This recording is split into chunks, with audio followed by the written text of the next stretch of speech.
Di tengah-tengah kegelisahan saya, saudara, saya beberapa kali menerima SMS, WA, tentu mungkin Bapak Ibu dan saudara-saudara juga menerima.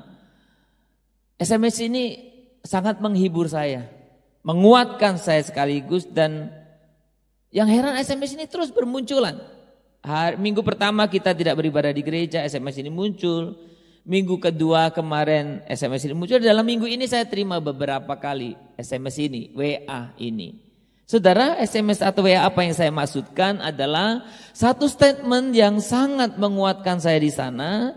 Dikatakan begini, hari ini ratusan pintu gereja ditutup. Mungkin kalau sekarang bukan ratusan lagi, ribuan mungkin ditutup. Tapi kalimat yang berikutnya ini sangat menguatkan saya dan ini menjadi sukacita tersendiri bagi saya. Tapi hari ini juga ribuan mimbar hadir di rumah-rumah jemaat. Mungkin kalau minggu ini bukan ribuan, puluhan ribu, ratusan ribu, bahkan saya berani katakan jutaan. Gereja, gedung boleh ditutup, gedung gereja. Tapi justru dengan ditutupnya gedung gereja, mimbar itu hadir di rumah-rumah jemaat, saudara. Maka berbahagialah Bapak Ibu yang di rumah, yang boleh secara konsisten menggunakan waktu jam 10 ini untuk kita boleh menyembah Tuhan. Mungkin ada juga yang belum berkeluarga, sendiri di kosan, berbahagialah Anda. Atau mungkin juga yang sedang ada dalam perjalanan, Anda mengikuti ibadah ini, saya katakan berbahagialah Anda. Kalau ada saudara-saudaraku yang di rumah yang belum memakai waktu ini dengan baik, jangan tunda kesempatan. Pergunakan waktu ini. Bawa mimbar itu di rumahmu. Saudara, kita akan bersama-sama merenungkan firman Tuhan hari ini. Hari ini bertepatan dengan Minggu Palmarum, saudara. Mari kita membuka Alkitab kita dari Injil Lukas pasal yang ke-19. Kita akan membaca ayat yang ke-37 sampai dengan 42. Lukas pasal yang ke-19 ayat yang ke-37 sampai dengan ayat yang ke-42. Bapak Ibu saudara-saudara yang di rumah boleh mengikuti, membuka Alkitabnya, adik-adik sekalian, kita fokus, boleh belajar firman Tuhan. Saya akan membacakannya dan Bapak Ibu saudara-saudara boleh mengikutinya. Demikian bunyi firman Tuhan. Ketika ia dekat Yerusalem, di tempat jalan menurun dari Bukit Zaitun, mulailah semua murid yang mengiringi dia bergembira dan memuji Allah dengan suara nyaring oleh karena segala mujizat yang telah mereka lihat. Kata mereka, diberkatilah dia yang datang sebagai raja dalam nama Tuhan. Damai sejahtera di surga dan kemuliaan di tempat yang maha tinggi. Beberapa orang Farisi yang turut dengan orang banyak itu berkata kepada Yesus, Guru, tegurlah murid-muridmu itu. Jawabnya, aku berkata kepadamu, jika mereka ini diam, maka batu ini akan berteriak. Dan ketika Yesus telah dekat dengan dan melihat kota itu, ia menangisinya. Katanya, wahai, betapa baiknya jika pada hari ini juga engkau mengerti apa yang perlu untuk damai sejahteramu, tetapi sekarang hal itu tersembunyi bagi matamu. Saudara-saudara sekalian yang ada di rumah, saya akan coba mengulangi ayat 37 dan ayat yang ke-42. Demikian bunyinya. Ketika ia dekat Yerusalem, di tempat jalan menurun dari Bukit Zaitun, perhatikan baik-baik di situ dikatakan apa? Mulailah semua murid yang mengiringi dia bergembira dan memuji Allah dengan suara nyaring. Oleh karena apa? Oleh karena segala mujizat yang telah mereka lihat. Ayat 42, saya akan ulangi. Katanya, Wahai, betapa baiknya jika pada hari ini juga engkau mengerti apa yang perlu untuk damai sejahteramu. Tetapi sekarang hal itu tersembunyi bagi matamu.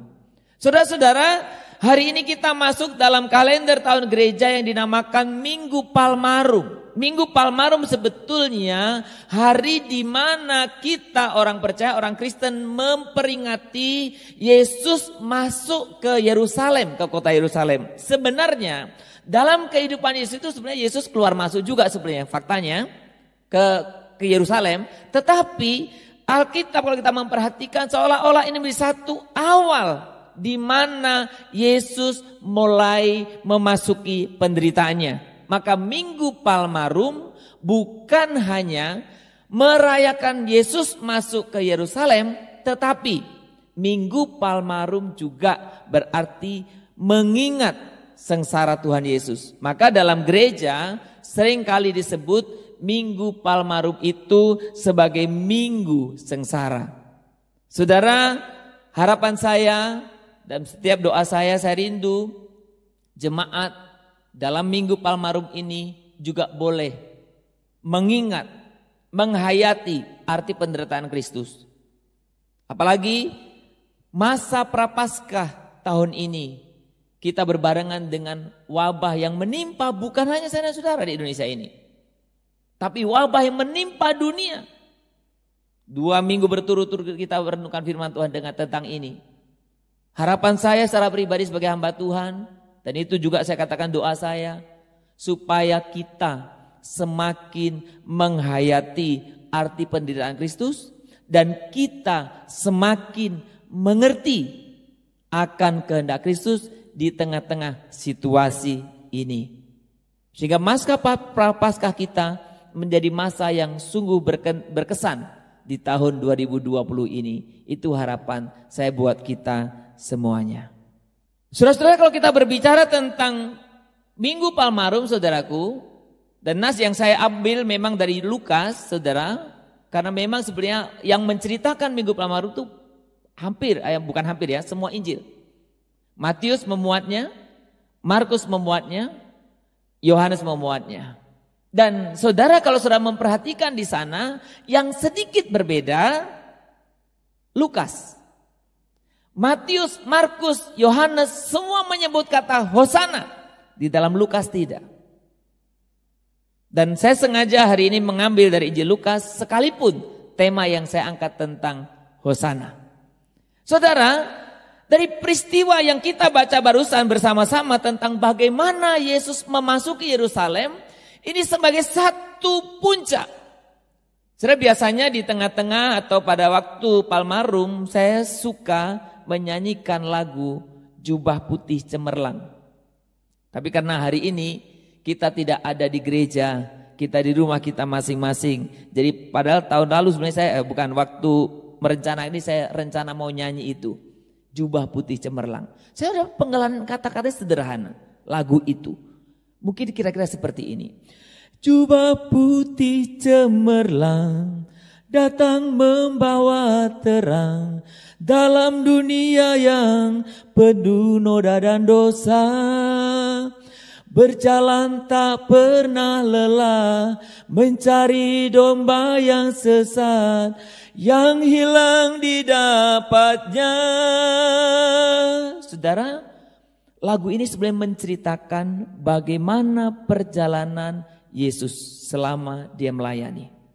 Dia pergi ke berbagai tempat untuk mencari yang hilang. Dan dalam bait yang kedua lagu itu dikatakan demikian. Dikatakan bahwa Yesus dari Samaria masuk ke tanah Yudea, kemudian masuk ke Yerusalem dan disambut dengan sorak-sorai. Saudara, ini satu gambaran yang sederhana dari sebetulnya peristiwa Palmarum. Dari peristiwa Yesus masuk atau ke kota Yerusalem. Saudara-saudara, hari ini saya ingin mengajak kita merenungkan 2 pertanyaan besar. Ketika saya dan saudara merayakan Minggu Palmarum, ketika saya dan saudara sedang dilanda oleh wabah corona atau COVID-19, sudah satu pertanyaan yang harus kita pertanyakan dalam diri kita.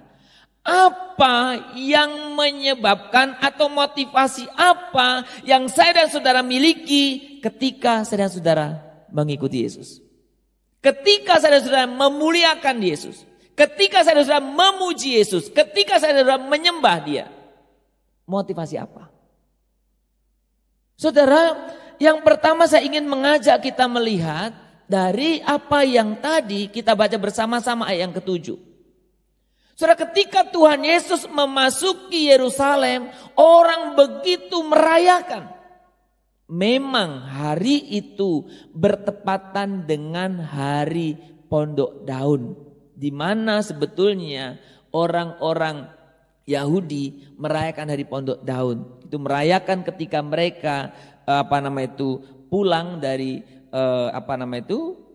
Babel, saudaraku, dan mereka biasanya memang membuat pondok-pondok seperti itu. Ada banyak sebetulnya hari Pondok Daun ini yang dirayakannya, saudaraku. Sudah terlepas dari itu, orang-orang itu semua meneriakan, Hosana, Hosana, diberkatilah dia yang datang atas nama Allah, dalam nama Allah. Saudara, saya ketika membayangkan, dan kalau kita melihat visualisasi film-film yang menceritakan tentang Yesus masuk ke Yerusalem,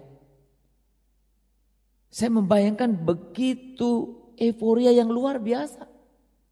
Seolah-olah memang orang banyak itu mengerti siapa Yesus.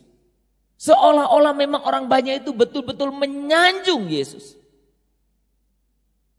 Tapi saudara, saya ingin mengajak kita melihat yang tadi ayat 37. Saudara, di sana dikatakan, saudara, dengan jelas, saudaraku, mulailah semua murid yang mengiringi dia bergembira dan memuji Allah dengan suara nyaring. Saudara, bukan tanpa sebab. Apa sebabnya? Oleh karena segala mujizat yang telah mereka lihat ternyata. Jadi saudara, kalau saudara perhatikan di sini, maka pertanyaan yang saya tanyakan pertama kali, ketika engkau mengikut Yesus, ketika engkau menyembah Dia, ketika engkau meninggikan Dia, ketika engkau memuji Dia, apa yang memotivasi Anda? Mujizat? Berkatnya? Pertolongannya? Saudara, ini yang dilakukan oleh orang banyak. Jadi mereka memuliakan Tuhan bukan karena Tuhan itu sendiri. Karena mereka menyaksikan begitu banyak mujizat. Mereka melihat bagaimana Yesus bekerja, berkarya yang melampaui pikiran mereka. Ada banyak perkara yang dibuat. Saudara, dan statement ini, saudara, sebetulnya bukan hanya di dalam ayat ini. Kalau saudara nanti membuka di dalam Yohanes pasal 6 ayat 26, sama. Saudara, waktu itu ada banyak orang mengikut Yesus. Kemudian Yesus jumpai orang itu bilang gini, aku berkata kepadamu, sesungguhnya kamu mencari aku bukan karena kamu telah melihat tanda-tanda. Tanda ini maksud bukan berarti mujizat, bukan. Tanda bahwa Yesus anak Allah. Yesus adalah Allah, bukan, melainkan karena kamu telah makan roti itu dan kamu kenyang. Surah ini menjadi satu gambaran bahwa saudaraku, sejak zaman Yesus ada sebagai manusia, pelayanan di muka bumi ini, banyak orang ternyata yang mengikuti dia dengan motivasi yang remeh-temeh. Urusan dunia ini. Masalah mujizat, masalah berkat. Dan saudara, bukan satu hal yang rahasia. Banyak gereja-gereja juga yang mengajarkan demikian. Banyak orang-orang juga yang memberikan kesaksian demikian. Betapa seolah mujizat. Roti yang mengenyangkan itu jauh lebih penting. Saudara, kalau kita memperhatikan di sini, saudaraku, murid-murid secara kasat mata sepertinya sedang meninggikan dia. Murid-murid secara kasat mata sepertinya memang betul-betul mengerti siapa Tuhan itu. Jadi saudara, kalau kita melihat orang beriman bukan melihat sejauh mana Anda kencang menyanyi, sejauh mana Anda tinggi melompat, sejauh mana Anda berekspresi ketika menari. Saudaraku, nyanyi glory. Bukan itu ukurannya. Karena orang ini berteriak Hosana. Tapi ternyata kenapa? Karena mujizat. Pertanyaan kita, orang-orang percaya tipe ini, jenis ini, kalau mujizat itu tidak dialami lagi, kalau berkat itu tidak dirasakan lagi, apakah tetap memuliakan Tuhan? Apakah tetap teriak Hosana? Apakah tetap meneriakkan yel-yel yang memeriahkan ketika Tuhan datang? Saudara, ada di dalam Alkitab beberapa contoh, tapi salah satu contoh yang saya ambil adalah tentang cerita Ayub. Minggu lalu saya juga ambil tentang cerita Ayub, saudaraku. Saudara, Ayub orang yang saleh minggu lalu saya katakan. Yang diakui baik oleh Allah, ya, manusia jelas mengakuinya, Allah mengakui dan iblis pun mengakui. Tapi secara singkat Ayub mengalami situasi yang sama sekali berubah. Dari yang kaya, terkenal kaya dan baik, semua hilang. Bahkan saudaraku, fisiknya pun menderita sakit. Salah satu yang menarik dari kisah Ayub adalah apa yang dikatakan oleh istrinya Ayub, Nyonya Ayub. Ya jangan tersinggung ya kalau ada namanya Bapak Ayub kemudian Nyonyanya Ayub. Saya percaya Nyonya Ayub yang di rumah tidak seperti yang di Alkitab ini. Apa yang dikatakan Nyonya Ayub? Dia katakan gini.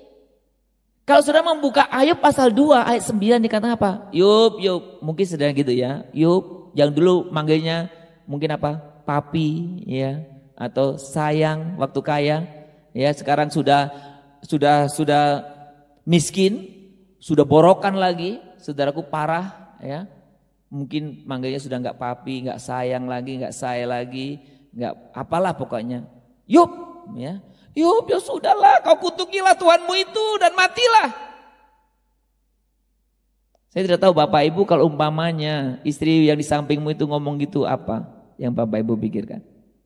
Yang bapak-bapak lah ya. Ini kebetulan istri Ayub ya. Ya, jadi jangan tersinggung ibu-ibu, marah ya, jangan marah ya.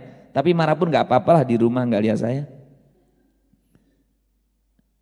Saudara, tapi apa jawab Ayub? Saudara, jawabannya menarik. Engkau berbicara seperti perempuan gila. Jadi saudara hati-hati ya. Jangan-jangan ada banyak orang Kristen yang sudah gila. Apa definisi gila di sini? Apakah kita mau menerima yang baik dari Allah tetapi tidak mau menerima yang buruk? Kalau mujizat dilakukan, Hosana. Kalau mujizat tidak terjadi, Hosana. Gitu. Kalau mujizat terjadi, puji Tuhan. Kalau kesulitan menimpa, mengutuki Tuhan. Ya saudara, ketika kita memperhatikan jenis ini, dari dulu sudah ada. Saudara, masa-masa krisis seperti sekarang ini menguji iman setiap orang percaya. Anda akan kelihatan sebetulnya Anda sedang mengikut Tuhan itu karena apa? Saudara, saya pada waktu searching di Google, menarik juga saya lihat di sana, ada satu istilah Kristen sumbu pendek. Jadi Kristen sumbu pendek itu yang cepat ngomong Hosana, yang kemudian ngomong salibkan. Yang cepat ngomong puji Tuhan, besok kagak datang ke gereja kalau ada masalah. Yang cepat ngomong puji Tuhan, besok nggak tahu dia kemana. Saudara, ketika kita mengikut Yesus tetapi karena mujizat atau pertolongannya, maka ketika saya dan saudara menghadapi krisis seperti hari-hari ini, Anda akan cepat-cepat menggerutu dan mengeluh, bahkan mungkin sampai mengutuk Tuhan Yesus. Saudara, yang kedua saya ingin mengajak kita memperhatikan apa yang Tuhan Yesus katakan dalam ayat yang ke-42. Ini menjadi satu penjelasan bahwa ternyata pujian, sanjungan yang orang banyak itu lakukan tidak menyenangkan hati Yesus. Justru ketika Tuhan Yesus sampai ke Yerusalem, dia sedih. Alkitab mencatat, saudaraku, ayat 41 dikatakan apa? Ia menangisinya. Kenapa menangis? Karena Yesus tahu orang banyak itu sebenarnya tidak mengerti apa yang sedang mereka lakukan. Kenapa Yesus sedih? Karena mereka mengikuti dia bukan karena mengenal betul siapa dia. Tapi hanya karena mujizat atau apa yang Tuhan sudah perbuat buat mereka. Yang kasat mata. Maka surah 42 dikatakan begini. Wahai betapa baiknya jika pada hari ini juga engkau mengerti apa yang perlu untuk damai sejahteramu, saudara. Saudara, konteks orang Yahudi pada zaman Yesus, salah satu yang menjadi pergumulan terberat mereka adalah, saudaraku, yang ditunggu sudah lama sekali adalah datangnya Mesias.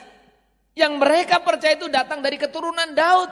Mesias yang mereka percaya adalah raja. Raja secara dunia, politik.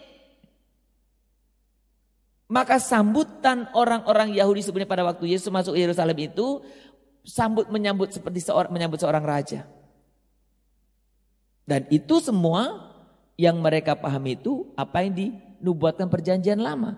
Sekalipun tidak sepenuhnya mereka pahami, saudaraku. Yesus sedih karena mereka tidak mengerti. Mereka ingin Yesus menjadi raja. Melawan atau mengajak mereka melawan Roma. Itu yang mereka pikirkan. Sementara Yesus katakan apa? Seandainya kamu tahu apa yang kau butuhkan untuk damai sejahteramu. Saudara, saya mau katakan, saudaraku, apa sebenarnya yang saya dan saudara butuhkan untuk damai sejahtera kita? Minggu pertama ketika kita ibadah online, saudaraku, minggu kedua kita bicara tentang Tuhanlah perlindungan kita. Orang berpikir supaya negara aman, buatlah senjata supaya aman. Pertanyaan saya, apakah senjata mampu melawan virus corona? Tidak sanggup, saudara. Orang berpikir ya supaya ekonomi bagus. Oh, bagaimana membuat bisnis yang bagus? Atau buat apalah? Saya tidak begitu menguasai bisnis. Tapi ketika virus corona ini merebak di mana-mana, pabrik pun tidak bisa berproduksi apa-apa. Bahkan negara-negara yang maju pun tidak bisa apa-apa. Saudara, pertanyaan kita, apa yang kita butuhkan untuk damai sejahtera kita? Apa sejati yang kita butuhkan?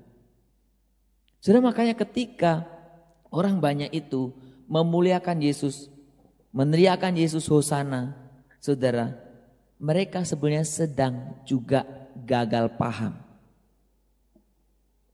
tentang konsep Mesias yang sebenarnya. Saudara, kalau engkau ngikut Tuhan, apa yang menjadi motivasimu? Maka bagian yang kedua ini, kalau tadi yang pertama saya katakan, banyak orang mengikut Tuhan karena mujizat. Semestinya saya dan saudara mengikut Tuhan karena memang saya dan saudara tahu Yesus itu betul-betul Tuhan. Karena Dialah Tuhan. Bukan karena mujizatnya. Bukan karena pertolongannya. Bukan karena berkat-berkatnya. Bukan karena ikut dia situasi semua baik. Bukan. Tapi karena memang dia Tuhan. Dan kalau kita melihat di dalam Matius pasal yang ke-28. Jelas dikatakan apa? Dikatakan segala kuasa ada padaku. Segala kuasa ada yang di mana? Di surga dan di bumi. Saudara, ketika kita memasuki masa sengsara ini, setiap hari saya merenungkan firman Tuhan, saya selalu pikiran Tuhan, dalam situasi ini, bagaimana jemaat-jemaat bisa tetap bertahan?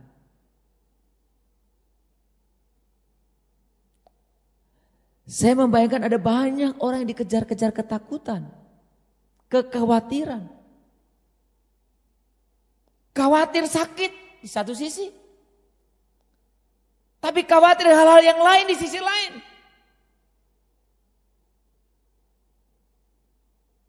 Tapi dalam setiap renungan dan doa saya, Tuhan, biarkan kami betul-betul mengikut Engkau. Bukan karena situasi baik atau tidak. Saudara, satu dalam kisah Alkitab yang sangat memberkati saya, dan beberapa kali saya mengulangi membacanya dalam masa-masa krisis ini, adalah cerita ketika orang-orang di pembuangan Babel. Salah satunya adalah cerita Sadrak Mesakh Abednego. Saudara, memang konteksnya lain. Karena Sadrak Mesakh Abednego dan termasuk nanti Daniel diperhadapkan oleh tantangan iman menyangkut siapa yang disembah. Tapi prinsipnya sama. Karena pada waktu itu Sadrak Mesakh Abednego dipaksa untuk menyembah patung Raja Nebukadnezar. Dan kalau tidak mau menyembah, memang ini akal-akalan orang gak suka mereka. Kalau tidak mau menyembah maka akan dimasukkan dalam dapur api yang panas sekali. Berkali-kali lipat dari api biasa.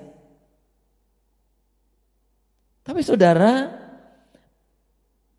jawaban pernyataan iman Sadrak Mesakh Abednego ini yang betul-betul luar biasa. Dia bilang apa? Dalam Daniel 3 ayat 17 sampai 18. Jika Allah kami yang kami puja sanggup melepaskan kami, maka Ia akan melepaskan kami dari perapian yang menyala-nyala itu dan dari dalam tanganmu ya Raja. Kalimat berikutnya. Tetapi seandainya tidak, hendaklah tuanku mengetahui ya Raja, bahwa kami tidak akan memuja dewa tuanku dan patung dan tidak akan menyembah patung emas yang tuanku dirikan itu. Kalau Tuhan mau lepaskan kami, Dia akan lepaskan, bisa. Tapi kalaupun tidak, sorry ya, saya akan tetap percaya Dia. Apakah iman ini saya dan sudah miliki? Belakangan ini di grup kami hamba Tuhan, banyak pendeta-pendeta dan aktivis yang meninggal. Belasan orang lah. Termasuk salah satunya hamba Tuhan yang saya kenal dan saya berencana mengundang untuk gereja ini. Meninggal. Dalam satu grup, salah satu grup tanya, kenapa ya banyak pendeta yang meninggal? Apa sudah mau katakan, oh yang pendeta meninggal tidak punya iman? Terus yang sehat-sehat aja punya iman? Apakah itu iman kita? Apakah kalau terkena itu berarti memalukan? Apakah itu iman kita? Statement Sadrak Mesakh ini justru meruntuhkan pemahaman itu. Kalau Tuhan mau melepaskan, dia akan melepaskan. Tapi kalaupun tidak, saya akan tetap percaya dia. Saudara, iman saya dan saudara diuji ketika situasi krisis. Iman saya dan saudara diuji ketika orang lain banyak menyalahpahami kita.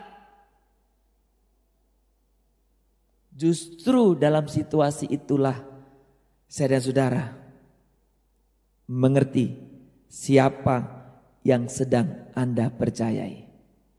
Anda ikut Tuhan karena mujizat, keberhasilan, berkat, atau Anda mengikut Tuhan karena memang Dia Tuhan yang mempunyai segala ini. Terlepas apapun yang saya dan saudara alami, tetap percaya kepada Dia. Amin, saudara. Saudara, di depan tadi saya katakan tema yang saya ambil minggu ini adalah Hosana. Memang dalam slide saya Hosananya tanda seru. Tapi yang saya ingin sebetulnya Hosana tanda tanya. Saudara, mungkin kita sering menyebut atau mengungkapkan kata Hosana, bukan? Apa artinya Bapak Ibu Hosana? Apa adik-adik yang sekolah minggu? Apa Hosana? Nah ini kadang-kadang banyak orang Kristen itu latah kan? Orang bilang haleluya, ikut-ikutan haleluya, haleluya. Yang lalu bilang Hosana, Hosana apa artinya? Kagak ngerti. Banyak orang Kristen seperti itu. Saudara, saya akan coba menjelaskan sedikit tentang Hosana. Saudara, sebetulnya Hosana ini, kita akan belajar sedikit ya Bapak Ibu. Itu bentuk Aramik, bahasa Aramik sebetulnya. Dari bahasa Ibrani, Hosiana. Hosiana. Yang nanti dalam bentuk hipil imperatifnya itu Hosa. Artinya selamat. Ya. Kemudian Hosa itu dari kata apa? Dari kata Yasa. Itu menyelamatkan. Baru diikuti kata Na, berarti memohon. Maka secara sederhana sebetulnya saudara, ketika kita bicara Hosana atau Hosiana berarti apa? Selamatkan sekarang. Atau selamatkan kami sekarang. Nah saudara, sebetulnya kata ini dipakai salah satunya itu di dalam Mazmur. Mazmur 118 ayat 25, saya coba cantumkan di sana. Di situ ada kata ini dipakai. Dikatakan demikian. Ana Adonai Hosiana. Yang bagian A. Kemudian bagian kedua, Ana Adonai Haslihana. Sama-sama Hosiana. Memang dalam terjemahan bahasa Indonesia tidak mirip seperti, tidak persis sama seperti yang saya coba terjemahkan ini. Ya Tuhan, aku memohon kepadamu, selamatkanlah sekarang. Atau bagian yang B, ya Tuhan, aku memohon kepadamu, buatlah aku makmur. Kapan? Sekarang. Jadi saudara, ketika kita berbicara tentang Hosana itu, awalnya itu sebuah doa permohonan. Oh, selamatkanlah kami sekarang. Buatlah kami sukses, makmur sekarang. Nah saudara, ini menjadi penting dalam kehidupan orang Israel. Kenapa? Ini menjadi satu, saudaraku, pengharapan mesianis. Siapa yang bisa menyelamatkan orang Israel? Siapa yang bisa memberkati orang Israel? Jawabannya adalah Mesias. Maka ketika zaman perjanjian baru itu kemudian bukan menjadi satu permohonan lagi seolah-olah. Tapi menjadi satu ungkapan kebahagiaan. Maka nada minta tolong menjadi apa? Nada yakin bahwa pertolongan itu sudah datang. Melalui siapa sebetulnya? Yesus. sebetulnya. Nada cemas menjadi apa? Nada percaya. Dan bahkan saudara yang terakhir, dari selamatkan kami menjadi apa? Keselamatan itu telah datang. Saudara, saya mengajak kita menurunkan satu topik Hosiana ini untuk mengajak kita mencoba mengoreksi diri bahwa saya dan saudara mengikut Tuhan bukan karena mujizatnya yang sifatnya materi itu. Tapi saya mengikut Tuhan, saya memuji Tuhan, saya setia kepada Tuhan karena memang Dia Tuhan. Dan yang saya dan saudara butuhkan keselamatan, damai sejahtera itu. Yang tadi Tuhan tangisi kepada Yerusalem. Karena Yerusalem tidak mengerti apa yang dibutuhkan. Keselamatan, damai sejahtera itu saya dan saudara bisa dapat di dalam siapa? Tuhan Yesus. Saudara, lihatlah masa krisis ini. Dan beranilah engkau berkata, Hosiana. Bukan kalimat pesimis, merengek, tapi kalimat iman. Bahwa Tuhan sudah datang menyelamatkan kita. Tuhan sudah memberikan satu pertolongan buat saya dan saudara. Saudara, saya percaya bahwa ada satu hal yang besar yang Tuhan ingin nyatakan kepada kita. Karena hari-hari ini, saudaraku, ada banyak keluarga-keluarga yang bisa meluangkan waktu bersama. Dan kalau saudara memperhatikan bagaimana saudara akhir-akhir zaman yang salah satu yang ingin atau harus dipulihkan adalah masalah keluarga. Sudah pakai kesempatanmu di mana engkau bekerja di rumah, di mana engkau boleh melayani bersama di rumah, pakai untuk membangun mezbah di dalam rumahmu yang baik. Sehingga pemulihan itu datang. Saudara, sebagai akhir dari renungan ini, saya ingin mengajak kita mengingat satu kisah tentang Zakius. Saudara, ada banyak kisah, tetapi saya mengangkat satu contoh kisah Zakius. Saudara, Zakius itu apa yang ingin saya ceritakan? Ketika dia berjumpa dengan Yesus, apa yang terjadi? Ketika Zakius mengundang Yesus ke rumah, sukacita besar dialami. Ketika Zakius itu mengundang Yesus di rumah, kayaknya uang itu gak begitu penting. Uang yang selama ini dicari begitu luar biasa, sekarang dikembalikan, dibagi. Karena dia berjumpa dengan Mesias.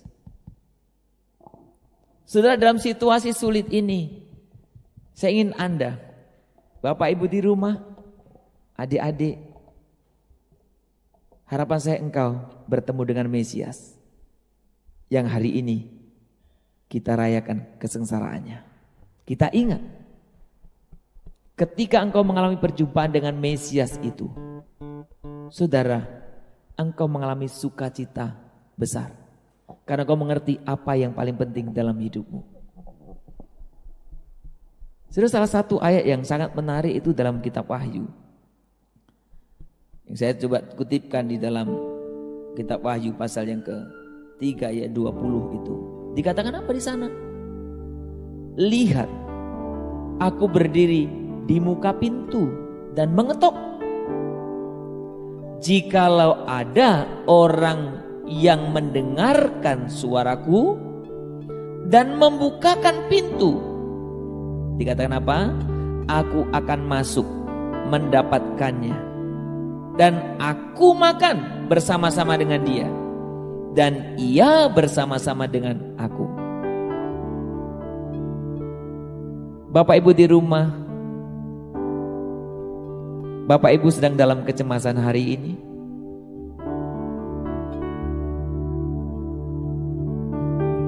Bapak Ibu sedang dalam kekhawatiran hari ini. Bapak Ibu sedang dalam persoalan hari ini. Bapak Ibu ada sedang dalam kebimbangan hari ini. Tuhan Yesus berdiri di depan. Dia mengetuk pintu hatimu. Buka, terima Dia. Biarkan kau bersama-sama dengan Dia, seperti Zakius yang mengalami sukacita.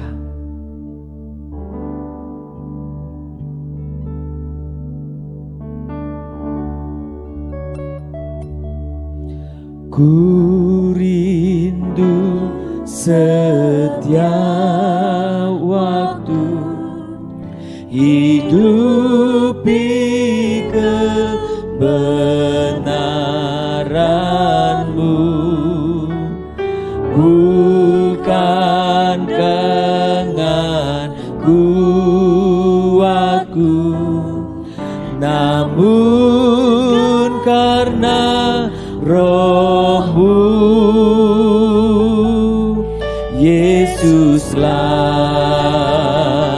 yang ku pegang